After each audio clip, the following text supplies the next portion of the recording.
Hello students, आज की इस वीडियो में हम बात करेंगे aggregate supply and it's components की। अपनी लास्ट वीडियो में मैं एग्रीगेट डिमांड और उसके कंपोनेंट्स पे वीडियो बना चुकी हूँ। तो सबसे पहले जान लेते हैं कि एग्रीगेट सप्लाई क्या होती है।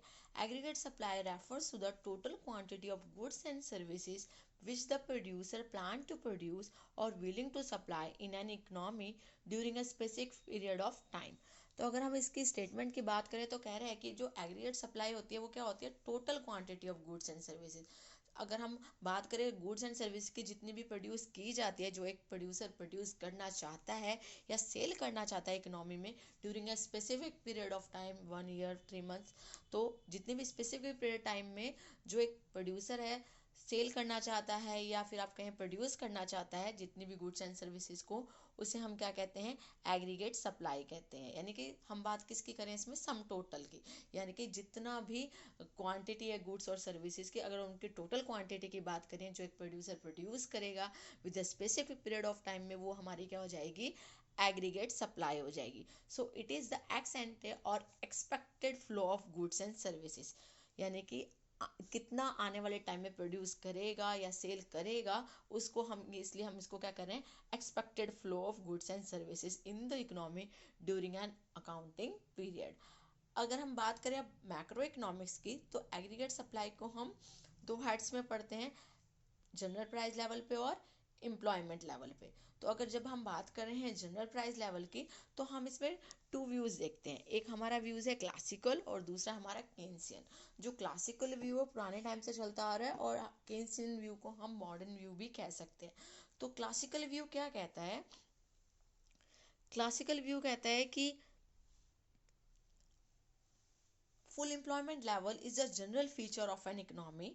According to this view, change in price level will not affect the output। कहने का मतलब ये है कि ये कहना चाहता है कि जितने भी आपके लोग हैं वो फुल्ली एम्प्लॉयड हैं ऑलरेडी इकोनॉमी में, तो जितना मर्जी आप प्राइस बढ़ा लो या घटा लो, उससे आउटपुट पे कोई असर नहीं पड़ेगा। क्यों? क्योंकि जितना उन्हें प्रोड्यूस करना था, लोगों को जितना प्रोड्यूस करना था, सब फुल एम्प्लॉयमेंट है। फुल एम्प्लॉयमेंट मतलब सारे लोग काम पे लगे हुए हैं, तो जितना वो प्रोड्यूस कर सकते थे, जितनी उनकी कैपेसिटी थी, यानी कि सारे के लोग ऑलरेडी काम पे लगे हुए हैं, सारे फुल्ली एम्प्लॉयड हैं, सारे कोई भी ऐसा नहीं है जो आइडल बैठा है, सारे के सारे लोग काम कर रहे हैं। तो अगर सारे लोग काम कर रहे हैं ऑलरेडी, तो वो उतना ही प्रोड्यूस कर पाएंगे जितना वो प्रोड्यूस कर रहे थे, चाहे प्राइस लेवल हाई हो जाए या लो हो जाए। यानी कि ये कहना चाहता है कि कोई चेंजेस नहीं आएगा किस में, आउटपुट में, अगर प्राइस लेवल को चेंज कर दिया जाए तो। ऐसा नहीं है प्राइस बढ़ा दिए जाए तो आउटपुट भी बढ़ जाएगी या घटा दिए जाए तो आउटपुट घट जाएगी, ऐसी बात नहीं है। क्योंकि लोग क्या है, फुल एम्प्लॉयड है, जितना वो काम कर सकते थे उतना वो ऑलरेडी कर रहे हैं। तो ये हमारा क्लासिकल व्यू जो ये बात कहता है।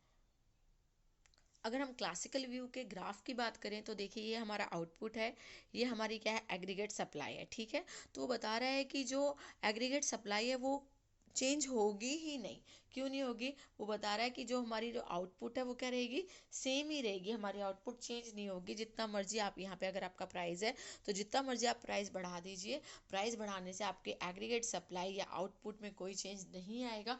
क्यों नहीं आएगा? क्योंकि ऑलरेडी लोग क्या है, फुली एम्प्लॉयड है। ये हमारा किसका व्यू है, क्लासिकल व्यू है। यानी कि जो पुराना व्यू है वो क्या कहता है, वो कहता है कि भाई कोई चेंज नहीं आने वाला, चाहे जितना मर्जी आप प्राइस बढ़ा लो घटा लो, क्योंकि ऑलरेडी सारे लोग काम पे लगे हुए हैं और जितना वो प्रोड्यूस कर सकते थे उतना वो कर रहे हैं।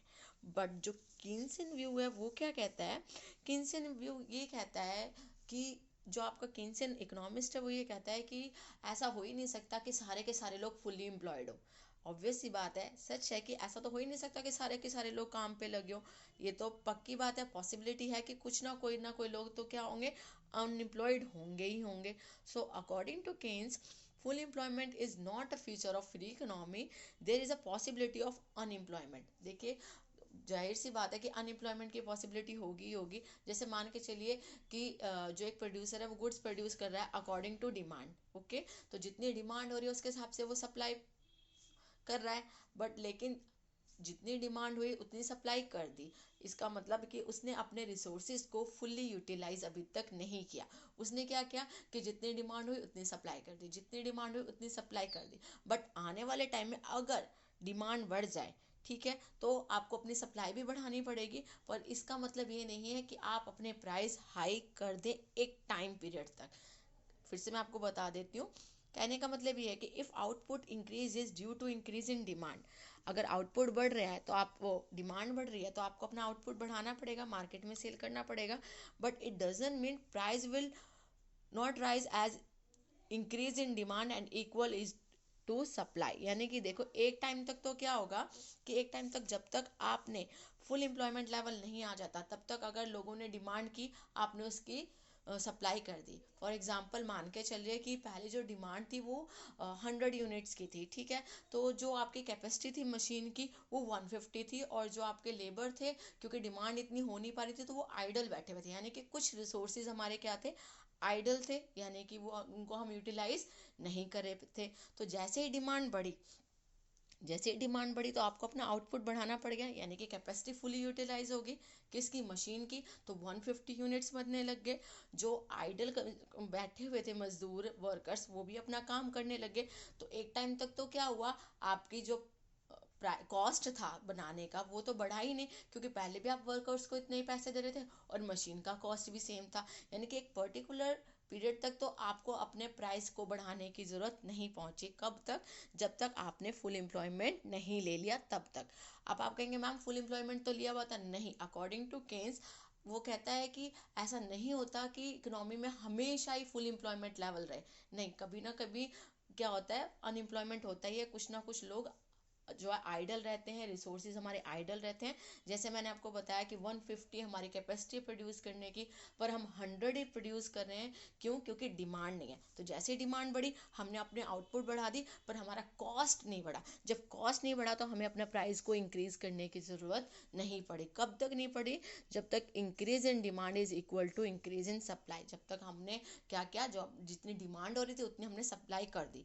बट फिर एक टाइम बाद क्या होगा, जो हमारे आइडल का मजदूर होंगे, वर्कर्स होंगे, वो भी फुल एम्प्लॉयमेंट कर देंगे, यानी कि जितना वो प्रोड्यूस कर सकते तो उतना वो प्रोड्यूस कर देंगे।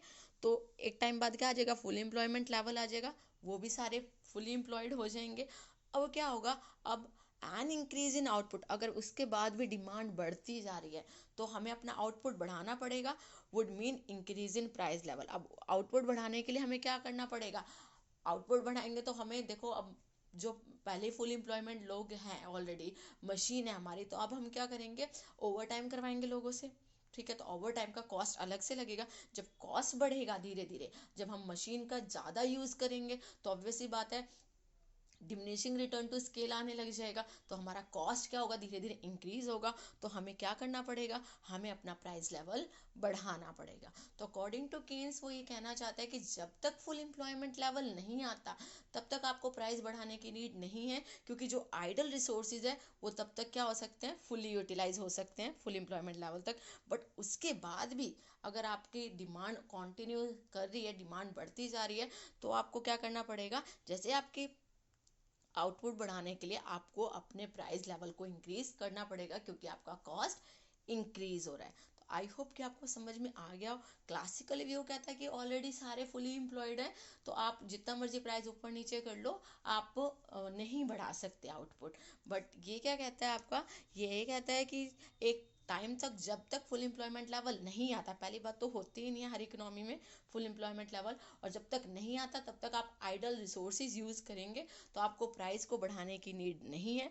बट उसके बाद आपके आउटपुट तो नहीं बढ़ सकती क्योंकि वो फुली यूटिलाइज हो चुकी है, बट आपका जो प्राइस होगा वो क्या हो जाएगा, इंक्रीज होना स्टार्ट हो जाएगा। क्यों हो जाएगा, क्योंकि देखिए आउटपुट तो हो गई है आपकी, फुल यूटिलाइजेशन हो चुका है रिसोर्सेज का, तो आउटपुट तो आपकी जितनी होनी चाहिए थी उतनी हो गई है। बट उसके बाद क्या होगा, आपका कॉस्ट लगना ज़्यादा स्टार्ट हो जाएगा, तो उससे आप क्या करेंगे, अपना प्राइस बढ़ाएंगे। तो after a full employment level price जो है हमारा इंक्रीज होना स्टार्ट हो जाएगा और हमारी आउटपुट इंक्रीज नहीं होगी। जो दूसरा हमारा हमने बात की थी, टू हेड्स में चलते हैं हमारी एग्रीगेट सप्लाई। पहला किसका था, जनरल प्राइस लेवल का, जिसमें हमने पढ़ा क्लासिकल व्यू और केन्सियन व्यू। फिर है हमारा aggregate supply with reference to employment. ये बहुत ही सिंपल है, उसमें ये बताने की कोशिश कर रहा है कि जो आपकी एग्रीगेट सप्लाई है एम्प्लॉयमेंट के साथ पॉजिटिवली रिलेटेड है, तो जैसे जैसे आपकी एम्प्लॉयमेंट बढ़ती जाती है वैसे वैसे आपकी एग्रीगेट सप्लाई भी इंक्रीज होती है।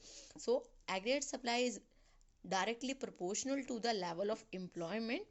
Greater the level of employment, greater the level of output, because an attempt to increase the output would mean extra pressure on resources and price will rise automatically. अगर हम कोशिश करेंगे कि ज़्यादा हमारी आउटपुट इंक्रीज हो तो हमें एम्प्लॉयमेंट बढ़ानी पड़ेगी, और जैसे जैसे हम ज़्यादा आउटपुट मांगेंगे तो प्रेशर ज़्यादा आएगा रिसोर्सेज पे आपके, चाहे वो वर्कर्स है चाहे मशीन है या कुछ भी है।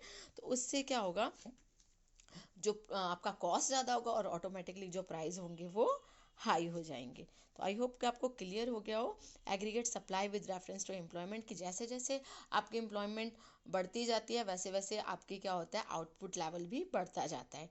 ठीक है, because an attempt to increase in output would mean extra pressure on resources and price will rise automatically। अगर हम बढ़ाना चाहते हैं तो धीरे धीरे धीरे क्या होगा कि हमारे जो प्राइस बढ़ेंगे वो, अगर हम एम्प्लॉयमेंट बढ़ाएंगे तो ऑब्वियस सी बात है हमारा प्राइस भी इंक्रीज होगा। अब बात कर लेते हैं कंपोनेंट्स ऑफ एग्रीगेट सप्लाई। जिस तरह से एग्रीगेट डिमांड के कंपोनेंट्स थे consumption, investment, government expenditure, plus में आपका था नेट एक्सपोर्ट, इसी तरह से जो है एग्रीगेट सप्लाई के भी अपने कंपोनेंट्स हैं। हम जानते हैं कि जो एग्रीगेट सप्लाई है उसको हम इनकम के बराबर लेके चलते हैं। क्यों? क्योंकि एग्रीगेट सप्लाई का मतलब जितना भी प्रोडक्शन हो रहा है गुड्स एंड सर्विसेज का भी हमने पढ़ा, और जितना भी गुड्स एंड सर्विसेज को सेल करके जो आएगा वो हमारी क्या होगी, इनकम होगी। तो जितना आप प्रोडक्शन करेंगे गुड्स एंड सर्विसेज का वो आपकी इनकम के बराबर होगा, इसलिए हम एग्रीगेट सप्लाई को इनकम के इक्वल मान के चलते हैं। तो जो हमारी इनकम होती है वो हम या तो क्या करते हैं, कंजप्शन करते हैं गुड्स और सर्विसेज का, और या फिर जो बच जाता है उसको हम क्या करते हैं, सेव करते हैं फ्यूचर के लिए। तो अगर हम मोटा मोटा बात करें तो हम कह सकते हैं कि जो हमारी एग्रीगेट सप्लाई या जो हमारी इनकम है वो किसके बराबर है, कंजप्शन और सेविंग के, यानी कि कंजप्शन प्लस सेविंग। तो इस तरह से जो हमारे कंपोनेंट्स हुए एग्रीगेट सप्लाई के दो हो गए, कौन कौन से, कंजप्शन और सेविंग। एक बात जो मैंने आपको लास्ट वीडियो में भी बताई थी कि अगर हमारी इनकम नहीं होती तब भी हमारा कंजप्शन होता है, क्योंकि बेसिक नीड हमारी हमेशा रहती है कि अगर हम कमा भी नहीं रहे हैं तो भी हमें अपने खाने के लिए तो चाहिए, पहनने के लिए तो चाहिए। तो हमारी जो कंजप्शन होती है वो रहती है, चाहे हम हमारी इनकम हो चाहे ना हो। तो अगर हम बात करें एग्रीगेट सप्लाई स्केड्यूल की, तो देखिए ये हमारी इनकम, ये हमारा कंजप्शन, ये है सेविंग, और ये हमारी, इन दोनों को मिला के क्या बनती है, हमारी एग्रीगेट सप्लाई, यानी कि ये और ये हमारी बराबर आएगी। अब कैसे आएगी, अभी मैंने आपको बताया ना इनकम और जो हमारी एग्रीगेट सप्लाई होती है वो इक्वल होती है। कैसे होती है अब आप इसमें से इजीली समझ पाएंगे। फॉर एग्जाम्पल देखिए, जब आपकी इनकम ज़ीरो थी तो क्या हुआ, जो आपका कंजप्शन एक्सपेंडिचर था यानी कि जो खर्चा था वो आपका 100 था। ठीक है, तो आपकी जो सेविंग थी वो तो थी ही नहीं, क्योंकि आप कमा ही नहीं रहे। तो आपने क्या किया, प्रीवियस सेविंग यूज़ की। यानी क्या होता है ना कि जैसे लॉकडाउन में लोगों ने क्या किया था कि आपकी प्रीवियस सेविंग खर्च की थी, पुराना बचा हुआ पैसा खर्च किया था। तो जब पुराना बचा हुआ पैसा सेविंग स्टार्ट करोगे तो वो सेविंग कहीं ना कहीं लेस होती जाएगी। ठीक है, तो वो सेविंग खत्म हुई तो एग्रीगेट सप्लाई आपकी हुई नहीं, क्योंकि जितना आपने कंजप्शन किया वो आपने अपने सेविंग में से यूज़ कर लिया, तो एग्रीगेट सप्लाई हुई नहीं। फिर जैसे आपकी इनकम 100 हुई तो आपका कंजप्शन एक्सपेंडिचर 150 हो गया, यानी खर्चा और बढ़ गया। तो आपने क्या किया, अपनी सेविंग में से फिर से पैसे निकाले प्रीवियस सेविंग से, पर पहले से कम। ठीक है, क्योंकि आप कुछ अब कमाने लग गए हैं। तो अगर 150 माइनस 50 करेंगे तो कितना आ जाएगा, 100। तो देखिए एग्रीगेट सप्लाई यानी कि जितना आपने प्रोडक्शन पढ़ा था ना गुड्स एंड सर्विस का क्या, और जितने ये हमारी इनकम है वो क्या है, हमारी इक्वल है। इसी तरह से आगे आप देखते जाएंगे तो जब इनकम मेरी 200 हुई तो कंजप्शन मेरा 200 हो गया, तो इक्वल हो गया, तो सेविंग हुई नहीं, एग्रीगेट सप्लाई 200 हो गई।